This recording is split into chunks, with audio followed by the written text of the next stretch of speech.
Hello friends, welcome to Gardening with Creekside. It is Jenny and we are here. It is October. It is an absolutely gorgeous day here at the nursery.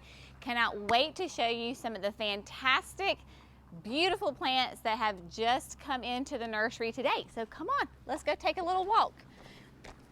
Now that it is October, you can officially say, well, I mean, it's been fall for a while, right? But still, gorgeous mums. Look at all these beautiful mums. Massive colors on them.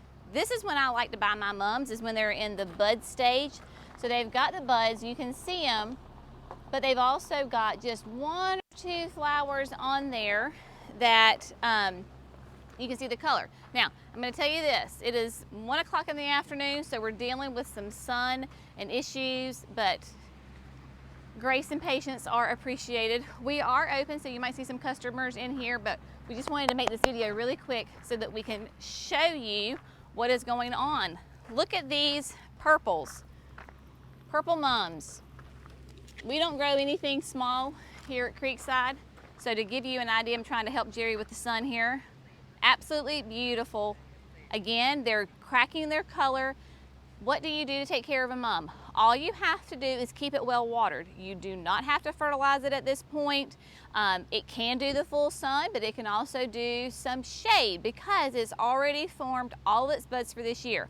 So the only thing that you have to do to keep your mums alive and happy and healthy is to water them. They will do great. Okay, so we've got the purple.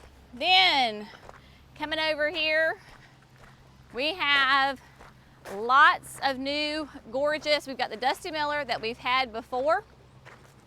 So it makes a great filler into your containers or the landscape. I'm going to use it in both applications. It has a gorgeous silvery foliage to it, very much like a lamb's ear. If you're familiar with lamb's ear, that's what the Dusty Miller reminds me of. So let's come over here and look at all of the beautifulness that's going on.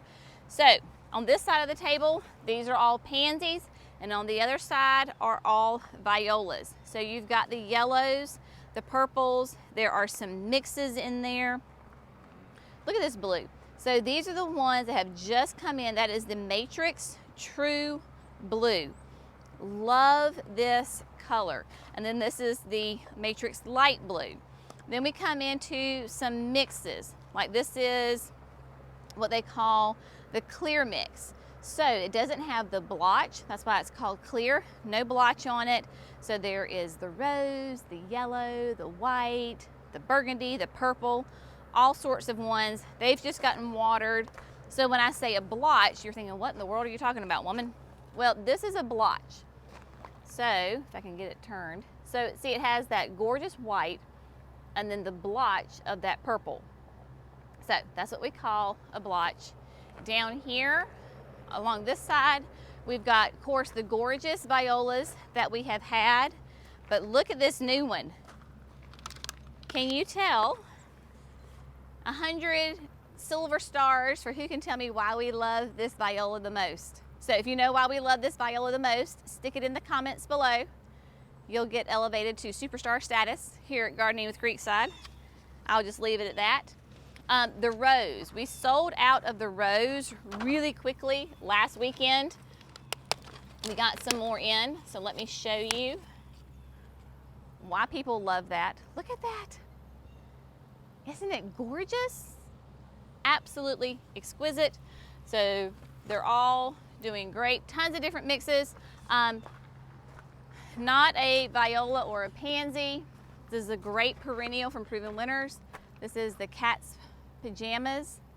Clearly it is a massive pollinator attractor. They love it. The honeybees and bumblebees right now are all over it.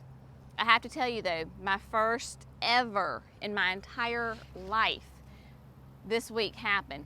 I came around the corner and I guess a honeybee, she was headed to the hive and I got in her way and she popped me right on the lip. Yes, that honeybee stung me right on my lip. Did not feel good.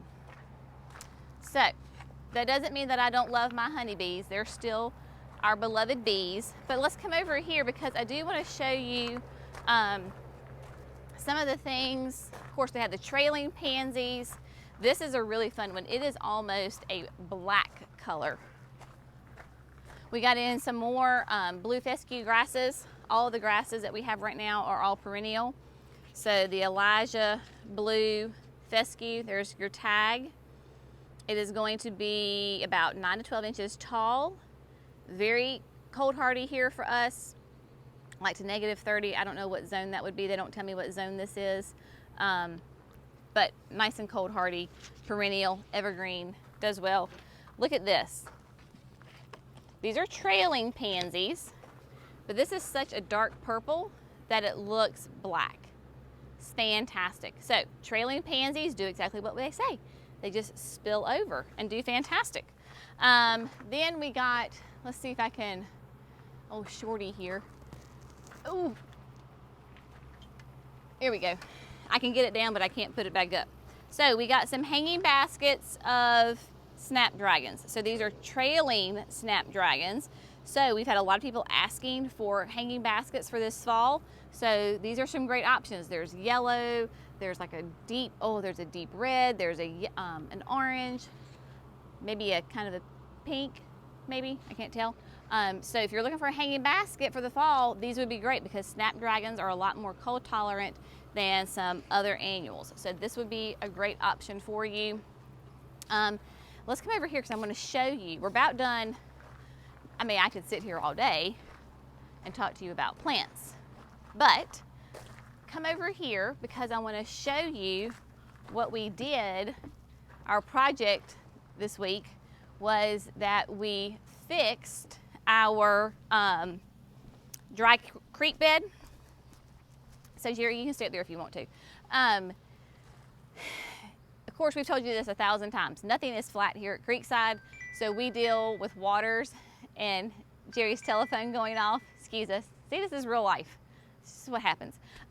So we deal with a lot of water here at Creekside. We put in this natural swell to help with irrigation water coming off the greenhouses and watering in the annuals, and for when we get lots of rain coming off of this side of the hill that's behind the nursery. Well, we had this all landscaped lovely, had some river rock and the mulch here, and then back last February we had this horrible storm come through, and we got this massive amount of rain all at one time after the ground had been was definitely well saturated. So we had major flooding here. It washed all of this away. So this week we came back in with larger stone. This is still the Tennessee River rock, and redid this, and we are just so happy. There's still some little piddly ones down there at the end, but for the most part this is done. We love it. So it's a dry creek bed, but it does serve a purpose. Plus, you know, if it's got to be functional, it might as well be pretty, right? So that is what the deal is with this. But if you are local, anywhere in the Charlotte area, upper state of South Carolina, Tennessee, Georgia, come see us. We're here 9 to 3 on Thursdays through Saturday. Hope y'all are having a great day. If you can't come see us, get outside wherever you are and spend some time outdoors, just enjoying and appreciating where you are. Y'all have a fantastic day. We'll see you next time. Bye, friends.